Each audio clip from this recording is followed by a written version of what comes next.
Fala galera, tudo bem? Aqui é o Max Vinícius e nessa videoaula eu vou ensinar para vocês alguns posicionamentos avançados e alguns posicionamentos mecânicos com exemplos. Se você caiu aqui nesse vídeo para tirar dúvida de um posicionamento específico, aí nos comentários tem um índice com todos que eu estou explicando e daí é só você clicar aí no link do tempo de cada um para ir direto ao assunto, certo? Bom, vou começar aqui pelo posicionamento simétrico. Vou usar essas duas peças aqui, certo? Essa daqui, as duas estão livres, certo? Para mover no espaço. E eu quero que uma seja simétrica à outra em relação a alguma coisa, né? Elas têm que ser simétricas em relação ao plano superior, certo? Se essa daqui está uma distância de 10 milímetros do plano, então essa aqui também tem que estar uma distância de 10 milímetros do plano. Para colocar essa relação, vou vir aqui em posicionar, posicionamentos avançados, simétrico. O plano de simetria é o plano superior. E os elementos de cada um, eu vou colocar essa face aqui dos dois. E vou dar um OK. E agora vocês podem ver que se eu movimento 1, o Solid reconstrói a montagem, né, para manter a relação desse jeito. Se eu passar para baixo, ele mantém uma distância negativa também do plano. O posicionamento de distância é onde eu defino uma distância mínima e uma distância máxima entre dois componentes. Como exemplo, eu vou usar essa antena. Vou falar que a distância mínima daquela face e dessa face é de 0 milímetros e a distância máxima é de 250 milímetros. Dou um OK e eu já posso validar aqui o meu posicionamento. Repara que ele não passa de 250 milímetros de distância. E posso fazer isso para esse outro componente aqui, para fazer isso. Um outro posicionamento seria o acoplador linear. Mas para isso eu vou tirar esse posicionamento que a gente fez agora. Vou voltar aqui, posicionamento avançado, acoplador linear. Nesse tipo de posicionamento, eu defino o seguinte: quando tal componente andar tantos milímetros, tal componente vai andar tantos milímetros. E essa quantidade que cada um anda é uma distância linear, certo? Então, vamos supor que a cada 2 milímetros que esse componente anda linearmente, esse componente tem que andar 1 milímetro linearmente. Então, é esse posicionamento que eu vou usar. Então, primeiro eu tenho que definir o seguinte: eu tenho que definir qual que é o componente que anda. Depois eu defino qual que é a referência na qual ele vai andar, certo? Depois eu seleciono o segundo componente e a referência, a base na qual ele vai andar, certo? Os dois têm a mesma referência, o mesmo ponto de início, digamos assim. E aí eu defino o roxo, quando ele anda 2 milímetros, o azul, que é esse aqui, anda 1 milímetro. Vou dar um OK e vou validar. O primeiro anda muito mais que o segundo. A cada 2 milímetros que esse cara aqui anda, esse daqui anda 1. O posicionamento de largura centraliza um componente em relação ao outro.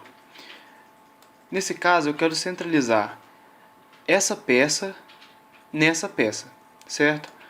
Então, primeiro eu tenho que selecionar o azul, duas faces planas, certo? Essas duas faces obrigatoriamente devem ser planas, para ele definir qual que é o meio da distância entre esses dois planos, que seria uma linha passando aqui no meio desse corpo. E agora eu seleciono, faço uma segunda seleção no componente no qual eu quero posicionar. Eu vou posicionar esse componente que é definido por esse cilindro. E vou posicionar os dois centralizados. Dou um OK. E repara agora que eu só consigo girar ele e mexer para cima e para baixo. Mas para a esquerda e para a direita, esse componente não gira.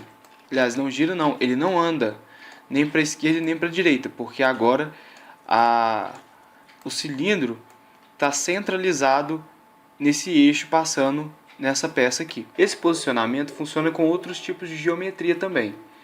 Aqui eu tenho sempre, repara que em vez eu sempre tenho duas faces planas determinando um plano ou um eixo central, né, no qual a seleção roxa vai ser centralizada. E esse componente que vai ser centralizado pode ser definido por duas faces planas, uma face cilíndrica, faces com ângulo, certo? Aqui eu tenho um exemplo bom. O posicionamento avançado de ângulo funciona de maneira semelhante ao de distância, certo? Onde eu seleciono aqui um ângulo mínimo e um ângulo máximo. Primeiro aqui eu vou selecionar as duas faces de referência, certo? E aí eu vou selecionar os dois ângulos mínimo e máximo. No entanto, o Solid pode calcular esse ângulo de maneiras diferentes. Por exemplo, se eu coloco aqui um ângulo de 0 graus, ele está me falando que esse componente que é móvel, ele vai ficar aqui. Deixa eu falar que esse componente aqui de cima, ele é fixo e o único que move é essa aba de baixo. Então, se eu coloco 0, ele fica para baixo. Se eu coloco 90, ele vai para lá. Se eu coloco 180, para lá. Então, eu posso imaginar um círculo trigonométrico assim. Agora, se eu mudar aqui o alinhamento, olha o que acontece. O 180 foi aqui para baixo. Então quer dizer que o 0 foi para cima, o 90 foi para lá. Então quer dizer que agora o círculo trigonométrico está girando nessa direção. Se eu vier aqui em inverter dimensão, o círculo trigonométrico inverte todo de novo. Aqui está 90, o 0 está em cima e o 180 está embaixo. Então, você pode escolher qualquer uma dessas configurações para fazer o seu posicionamento. Eu vou escolher o meu dessa maneira aqui, sem inverter a dimensão e com alinhamento. Eu vou falar aqui que a minha distância máxima é 185 graus e a minha mínima é de menos 95 graus. Vou dar um OK e agora eu vou conferir o resultado. Certo? Não encosta aqui e também não encosta ali. Se eu forçar mais um pouco, certo? Essa aba, repare que ela vai pular, mas ela vai direto pro ângulo mínimo dele. Essa aba não passa por esse ângulo aqui proibido, digamos assim. Olha só, ela faz um pulo, mas não passa aqui. O posicionamento mecânico de dobradiça funciona da seguinte maneira. Eu tenho que selecionar dois corpos cilíndricos que são concêntricos e depois dois planos que são coincidentes. No caso meu são esses dois pequenos planos aqui, que eles têm que estar alinhados. Então, olha só, as duas faces cilíndricas estão concêntricas, repara aqui, e esses dois planos, eles estão coincidentes. Olha só, os dois planos coincidentes. E isso define completamente a minha dobradiça. Só que é possível definir limites do ângulo de duas faces. No caso, eu selecionei essas duas faces. E a primeira coisa que eu vou fazer é entender o círculo trigonométrico que o Solid definiu. Isso aqui é 0, aqui é 90. O círculo trigonométrico está fazendo esse sentido aqui. Sendo assim, meu ângulo máximo vai ser 185 e meu ângulo mínimo vai ser menos 95. Posso dar um OK e testar o meu posicionamento. Funciona perfeitamente.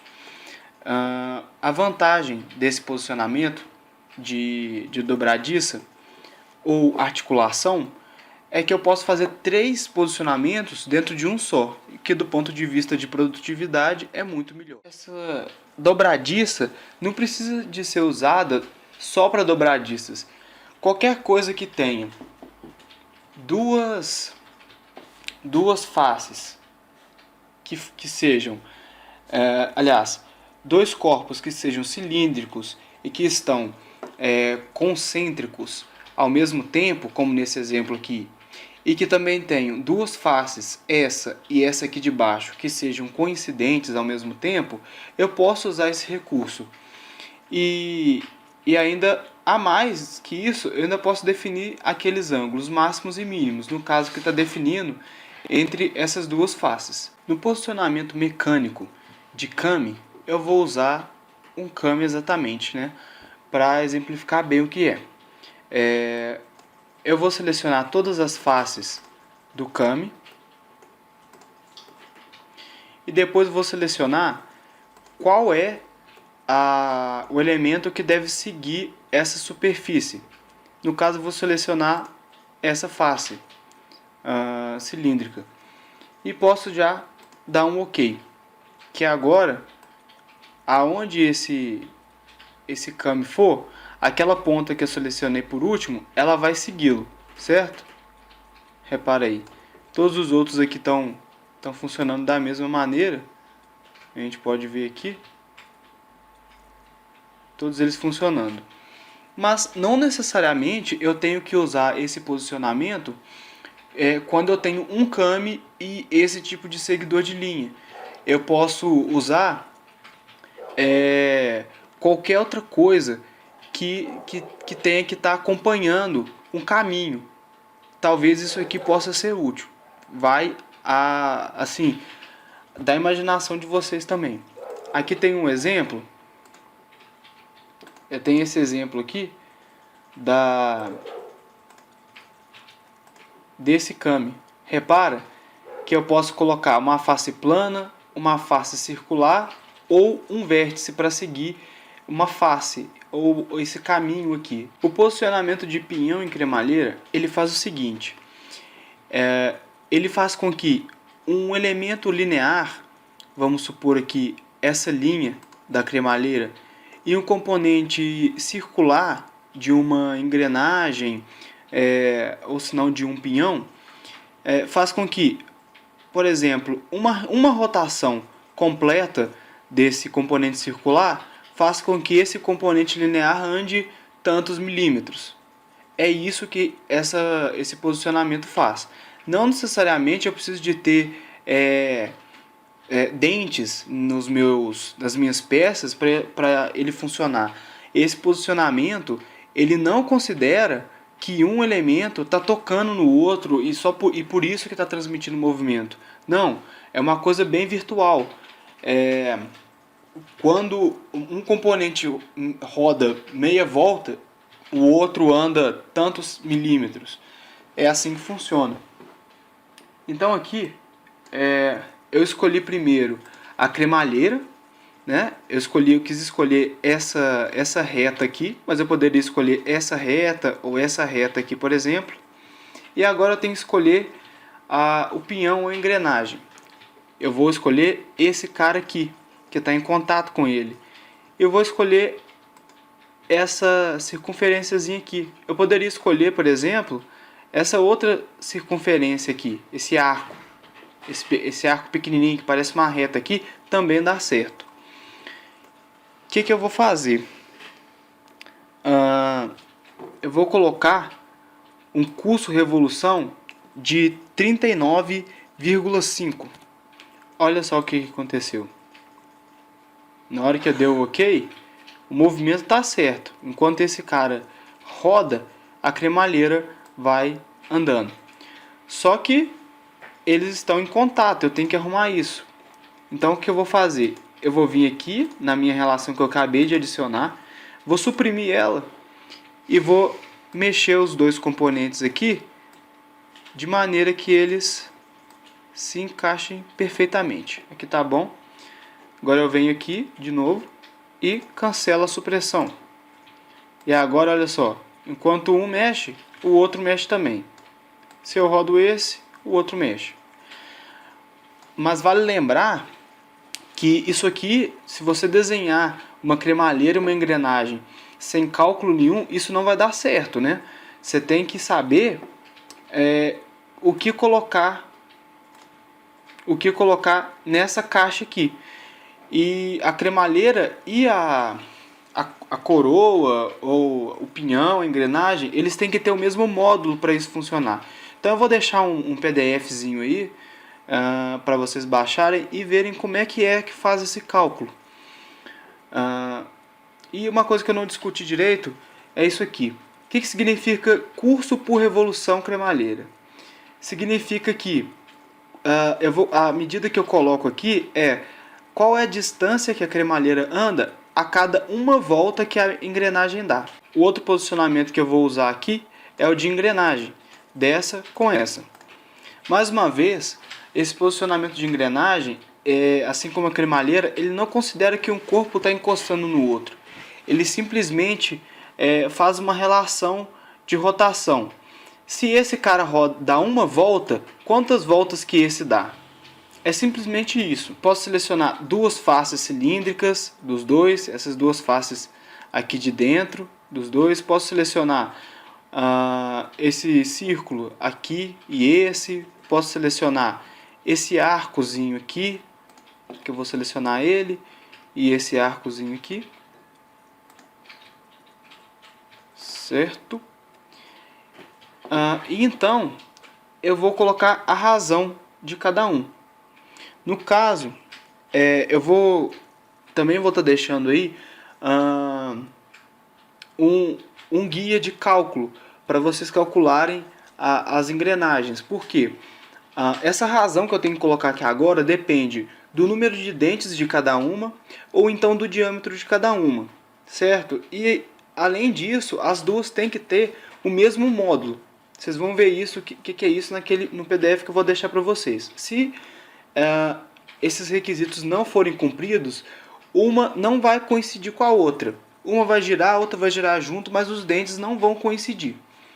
Então, no caso aqui, como eu já fiz a conta, eu sei que essa engrenagem aqui, ela tem 12 dentes. E essa outra engrenagem aqui, ela tem... Opa, desculpa. Essa aqui tem 12, e essa daqui tem 20. E aí eu posso dar um OK aqui, e vocês vão ver que as duas estão movimentando, mas mais uma vez elas estão coincidindo. Então o que eu posso fazer, eu posso suprimir aqui, como eu esqueci, né? Eu posso suprimir, encaixar as duas da maneira que for melhor para mim. E então cancelar a supressão. Se eu não tivesse esquecido, eu não precisava de suprimir agora. Eu poderia ter feito esse posicionamento primeiro e depois ativado o posicionamento de engrenagem. Vocês podem ver que deu certinho. Mas lembrando, para isso acontecer, eu preciso de fazer os cálculos. Por último, eu tenho aqui a parte de um parafuso e uma porca. No caso aqui, eu fiz uma representação esquemática da rosca. Ela é física nos dois componentes. Só que eu poderia não ter feito isso e ter colocado apenas uma representação de rosca. Ou até nada. Poderia não ter colocado nada aqui representando uma rosca. Por quê? Esse posicionamento também é virtual, assim como os outros, ele é apenas uma relação. E nesse caso, ele funciona do seguinte jeito: a cada volta que esse componente der, ele deve andar uma distância de tantos milímetros. E assim é uma rosca, né? Vou estar deixando também um PDF com os cálculos para vocês fazerem aí de rosca, para vocês entenderem o que é passo de uma rosca, que é muito importante para isso aqui dar exatamente certo, se vocês forem desenhar aí à mão a rosca e a porca. Primeira coisa que eu vou fazer é pegar esse componente, a porca, e vou alinhar o plano superior dele com o plano superior da montagem. Vou posicionar os dois. Vou colocar aqui usar só para posicionar, porque aí não vai ficar fixo, né, os dois. Vou colocar aqui numa vista de seção. Colocar agora numa vista favorável. E então habilitar a tríade, mover com tríade. E aí eu vou mover ele para o lado até coincidir o melhor possível os dentes. Aqui tá bom. E eu uso a tríade porque se eu usar clicar em cima da porca e arrastar ela, eu sem querer vou fazer ela rotacionar. E aí eu nunca vou conseguir um encaixe perfeito da rosca. Agora eu posso sair aqui da vista de seção.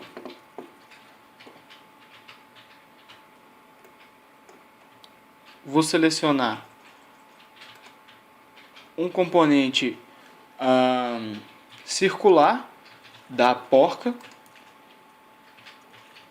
Vou vir em posicionamento mecânico, parafuso. E agora eu vou selecionar essa face aqui da rosca. Faltou essa face. Bom, eu tenho os dois aqui. E agora eu vou definir aqui qual que é as revoluções, aliás, a distância por revolução, que é a mesma coisa que passo. Eu sei que o passo dessa rosca é de 1 milímetro. Então, eu vou deixar aqui em 1 milímetro. E vou dar um OK. E aí, pronto. Eu já tenho a rotação que eu queria. E podem ver que aqui a entrada da rosca é nesse sentido. Então, para enroscar, para a porca entrar, ela tem que rodar assim, no sentido horário. Se eu rodo no sentido horário, ela entra. Então, tá certo.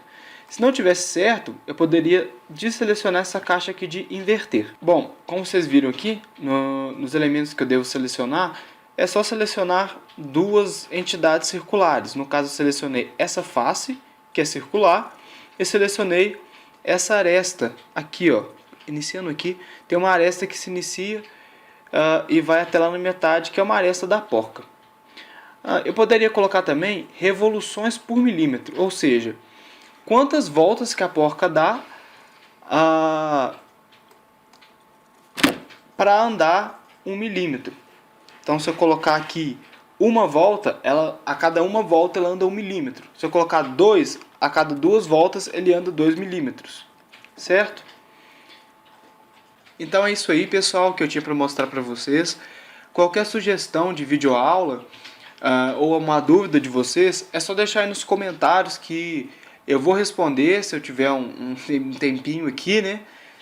Eu respondo, eu tento fazer uma videoaula para tirar a dúvida e tô aí para ajudar no que der para mim. Então é isso aí, pessoal. Bons estudos e até a próxima.